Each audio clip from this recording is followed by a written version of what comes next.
Fala pessoal, tudo bom? Então, dando continuidade aqui nas imagens de fixação, agora nós vamos ver sobre a abertura do diafragma. Na aula de fixação anterior, a gente viu sobre velocidade e uma cesta de basquete, lembra? Com a bola caindo. Aqui a gente consegue ver isso sendo aplicado de uma forma mais didática, né? Que é a abertura do diafragma, tá? Aqui neste caso, né? A gente tem como exemplo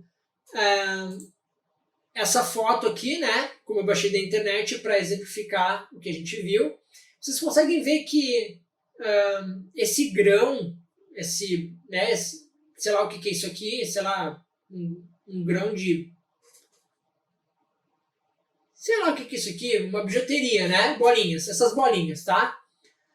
Essa bolinha aqui da frente, ela tá bem focadinha, né? Tá bem nítida. E o fundo lá, pessoal, tá bem desfocado. Inclusive, a gente tem o F aqui mostrando para nós, tá? Que a abertura do diafragma tá bem aberto, tá? Então, por isso que dá essa sensação. E é mais ou menos o exemplo que a gente viu na bola de basquete. Lembra? Ela bem focadinha e a plateia bem desfocada, tá? No entanto, pessoal, a gente também pode usar uma abertura bem fechadinha, tá? Com mais profundidade de campo. Aqui 22, eu tenho 22 centímetros de profundidade de campo, tá? Só para a gente fixar dessa forma, tá? Eu tenho essa bolinha bem nítida e essas aqui até que estão bem nítidas também, tá? Para a gente conseguir entender melhor. Fixou? Vamos para a próxima, então. Bom, pessoal, geralmente, né, como a gente viu nas aulas anteriores, foto de paisagem, geralmente a abertura do diafragma é bem fechadinho, tá? Porque entra menos luz e eu preciso também pegar mais coisas nítidas, né? Mais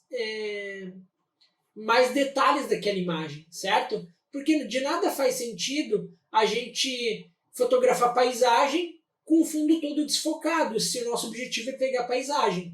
Então, provavelmente, essa abertura do diafragma estava bem fechado, tá? Sei lá, F16, por aí, tá bom? Aqui nesse caso, ó, é o exemplo que eu acabei de dar. Se você está fotografando paisagem, você quer mais detalhes. Se você quer menos detalhes do fundo, você tem que você tem que abrir a lente, tá bom? E nesse caso aqui, a gente tem bem detalhes, esse ferro aqui, né? Esse negócio aqui, e a flor também está bem nítido, e o fundo está desfocado. Vocês estão vendo? Então, muito provavelmente, essa foto aqui foi feita com a abertura do diafragma baixa, tá? O mais próximo de zero. Neste caso, é a mesma técnica aplicada, provavelmente o mesmo valor também do diafragma, tá? O mais próximo de zero, porque a gente consegue ver os pisca-pisca aqui bem nítido, né? E o fundo bem desfocado.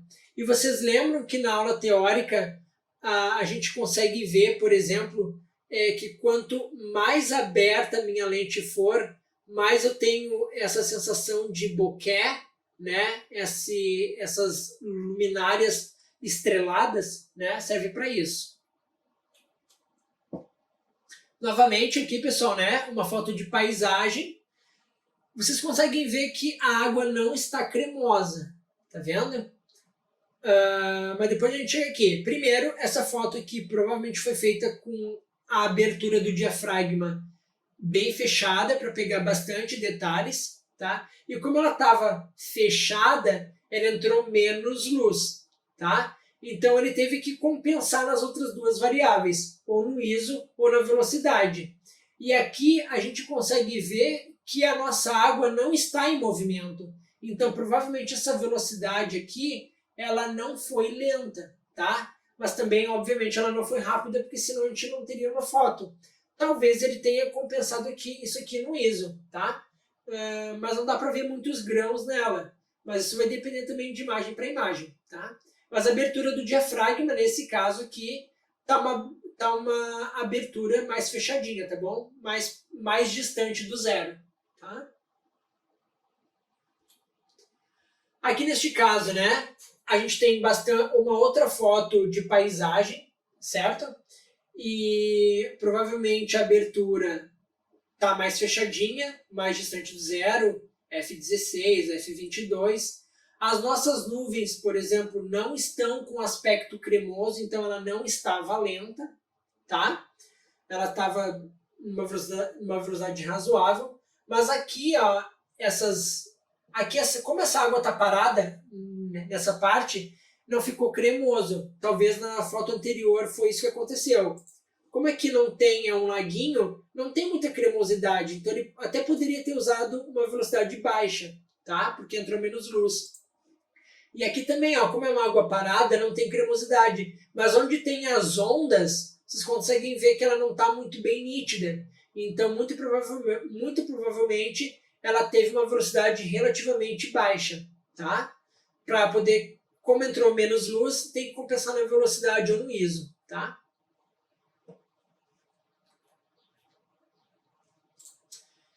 E nessa foto aqui a gente consegue ver o café bem focado e o fundo desfocado. Muito provavelmente essa abertura aqui está mais aberta, tá? Mais próximo de zero, tá? Diferente das de paisagem, que a abertura é F22 e por aí vai, tá?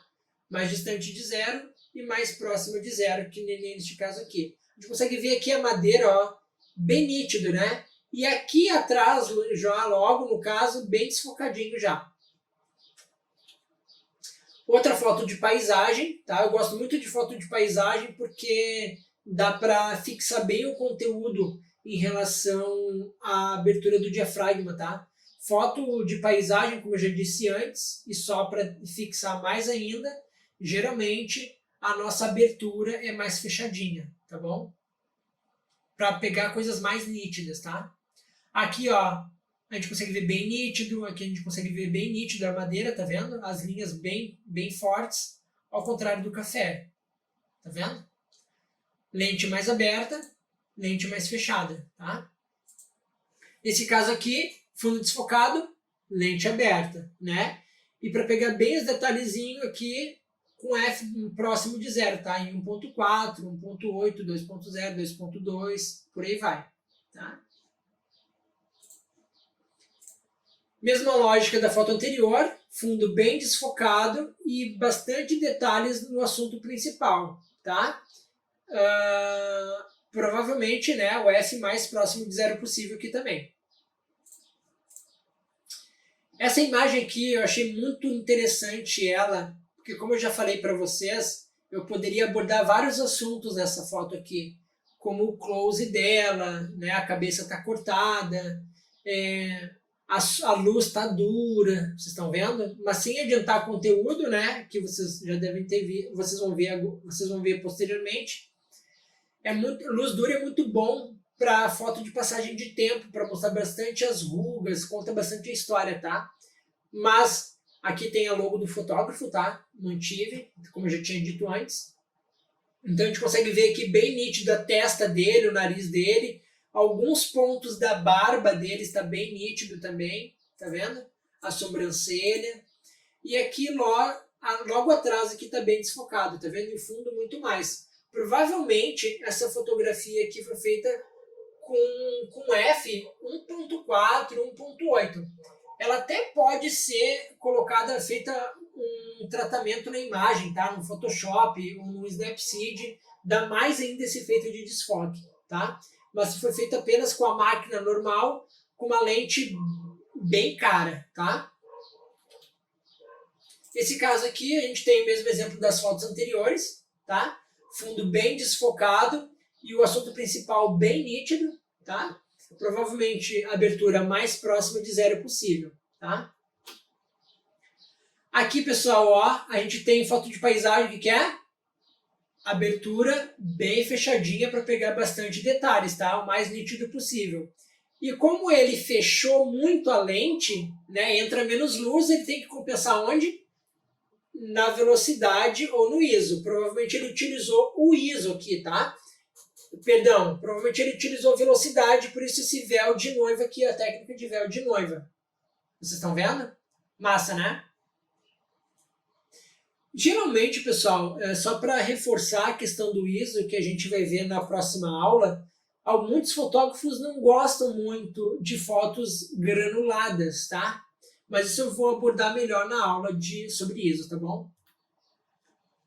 Aqui outro exemplo, né? A gente consegue ver bem nítido aqui essa linha, certo? Com esse prego e o fundo bem desfocado. A abertura do diafragma mais próxima de zero possível, tá?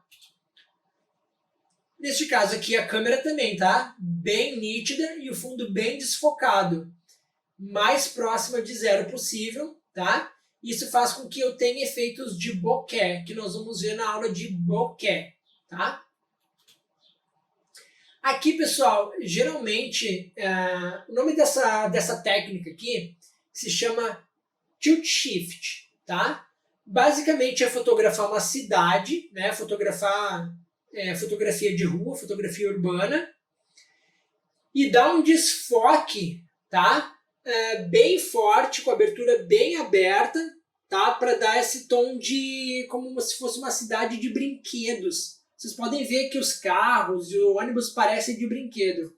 Isso você consegue fazer com a lente bem aberta, tá? O mais aberta possível, ou fazer no Photoshop ou no Snapseed, tá? Ou algum aplicativo que vocês queiram fazer. Não é difícil de fazer, tá? Então aqui neste caso, das duas, uma. Ou ele usou a abertura do diafragma bem aberta, tá? Ou ele também teve ajuda de aplicativos de tratamento, tá? Como ele está uma lente bem aberta, ele deveria estar mais estourado aqui, tá? Provavelmente ele utilizou um ISO baixo, certo? E uma velocidade relativamente rápida, porque as pessoas não estão em movimento e nem os carros, tá bom? Outra técnica de tilt shift sendo aplicada aqui é a abertura. Conforme o tempo vai passando, vocês vão percebendo se é feito na câmera ou se é feito na pós, tá? No tratamento posterior. Essa diferença aqui entre focado e desfocado, não sei se vocês estão conseguindo ver, bem focado aqui, ó, bem focado e bem desfocado, tá vendo? Numa linha bem rápida aqui, tá? Aqui também na rua, vocês conseguem ver, ó, bem focado e bem desfocado. Isso geralmente tende a ser com aplicativos de tratamento, ou no Photoshop ou no Snapseed que vocês podem fazer, tá? Mas isso eu posso abordar depois com vocês melhor, tá bom? Mas, né, em termos teóricos, ele utilizou uma abertura bem aberta aqui para ficar bastante focado e bem desfocado o fundo, tá? O que eu duvido muito. Outra técnica de tilt shift sendo aplicada é que as pessoas não estão em movimento, né? Porém elas estão bem nítidas, certo? Provavelmente essa fotografia aqui também, o efeito dela foi feito na pós, tá? Ou no Photoshop ou no Snapseed, porque está muito forte a linha de desfoque, tá? Entre esse cara e essa pessoa aqui, provavelmente, tá? E não está estourado, então, mas em termos teóricos, essa foto foi feita com a lente bem aberta, tá bom? Mas se você fotografar com a lente bem aberta, você vai ter uma foto estourada, então você vai ter que recorrer ou à velocidade, tá? Para deixar ela bem rápida, para não entrar tanta luz, ou você vai ter que compensar no ISO também, deixando ele bem baixinho, tá bom? Senão vai ficar com muitos grãos se for alto. Foto de paisagem, né? Abertura bem fechada para pegar mais coisas nítidas. Não tem movimento, então a velocidade foi relativamente baixa, né? Ou a ponto de não estourar nossa imagem, tá bom? E provavelmente com ISO também baixo, que nós vamos ver na outra aula, porque não tem grãos nessa foto, tá? E é isso, pessoal. A gente chegou à última foto dessa aula de fixação sobre a abertura do diafragma. Eu espero que vocês tenham gostado. Não esqueçam de avaliar esta aula, tá bom? Espero que vocês tenham gostado e até logo mais.